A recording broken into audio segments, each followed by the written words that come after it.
Assalamualaikum warahmatullahi wabarakatuh. Apa kabar anak-anak? Semoga sehat ya. Hari ini kita akan membahas materi PS kelas 9 tentang perdagangan internasional. Adapun tujuan pembelajaran kita kali ini adalah peserta didik mampu mendeskripsikan pengertian perdagangan internasional. Kedua, mampu mengidentifikasi faktor-faktor yang mempengaruhi perdagangan internasional. Ketiga, mampu menganalisis manfaat dan hambatan perdagangan internasional. Kemampuan suatu negara untuk menghasilkan barang dan jasa tidak sama. Ada negara yang kaya sumber daya alam, ada juga negara yang kurang memiliki sumber daya alam. Potensi sumber daya yang dimiliki setiap negara tersebut dapat menimbulkan kelangkaan hasil produksi barang. Di lain pihak, kebutuhan manusia dimanapun negara itu berada selalu sama, artinya kebutuhan beraneka ragam. Untuk memenuhi kebutuhan negara dapat dihasilkan oleh sendiri dan bisa juga dapat membeli barang dari negara lain. Kondisi inilah yang mendorong setiap negara melakukan perdagangan internasional. Aktivitas yang ditimbulkan akibat terjadinya perdagangan internasional adalah kegiatan ekspor dan impor. Ekspor adalah kegiatan menjual barang dan jasa ke negara lain. Negara pelaku ekspor disebut eksportir. Sedangkan kegiatan impor adalah kegiatan memasukkan barang dari negara lain. Negara pelaku impor disebut importir. Adapun pengertian perdagangan internasional adalah proses pertukaran barang dan jasa antara dua negara atau lebih dengan tujuan mendapatkan keuntungan atau laba. Selanjutnya, faktor-faktor yang mempengaruhi perdagangan internasional. Pertama, perbedaan sumber daya alam yang dimiliki setiap negara.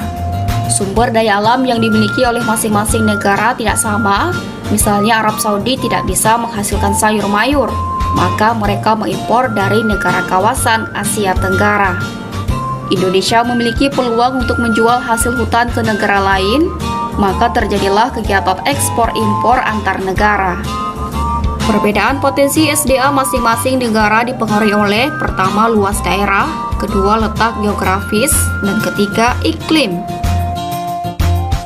Dua, perbedaan tingkat kualitas sumber daya manusia. Suatu negara yang mempunyai sumber daya manusia yang dilihat terutama dari segi kualitas, maka akan menghasilkan barang dan jasa dengan mutu dan kualitas yang lebih baik. Ketiga, perbedaan ilmu pengetahuan dan teknologi. Negara yang menguasai ilmu pengetahuan dan teknologi akan mampu memproduksi barang dan jasa yang lebih banyak, bermutu dan efisien dibanding dengan negara yang tidak menguasainya. Perbedaan budaya suatu negara akan sangat mempengaruhi barang yang dihasilkan. Misalnya, seni ukir dan batik Indonesia merupakan daya tarik tersendiri bagi negara lain untuk membeli barang tersebut. Demikian juga keramik Cina menjadi daya tarik tersendiri bagi negara lain. Perbedaan lain yang mempengaruhi perdagangan internasional yaitu perbedaan harga barang, perbedaan upah, perbedaan biaya produksi, perbedaan selera. Nah, selanjutnya apakah manfaat perdagangan internasional? Pertama, setiap negara dapat memenuhi kebutuhan akan barang dan jasa. Kedua, setiap negara dapat meningkatkan hubungan persahabatan antar negara. Ketiga, pendapatan negara meningkat melalui perolehan devisa hasil ekspor. Keempat, mendorong kemajuan ilmu pengetahuan dan teknologi. Kelima, mendorong pertumbuhan ekonomi dan menyerap banyak tenaga kerja sehingga dapat mengurangi pengangguran. Selanjutnya, apa saja yang menjadi hambatan perdagangan internasional ya? Pertama, harga barang luar negeri lebih murah dari hasil produksi dalam negeri. Ada beberapa negara yang menerapkan politik dumping, yaitu kebijakan menjual barang di luar negeri lebih murah daripada di dalam negeri. Salah satu contohnya adalah negara Jepang.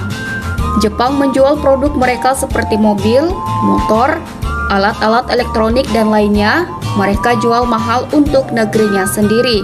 Kedua, bea masuk yang tinggi. Ketiga, adanya proteksi.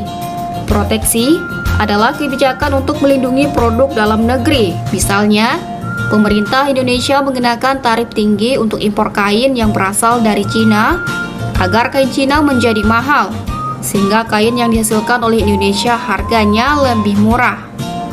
Kuota merupakan kebijakan untuk membatasi jumlah ekspor dan impor barang dari suatu negara.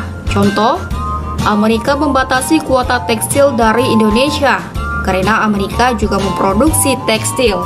Hambatan selanjutnya adalah pertentangan politik dan peperangan.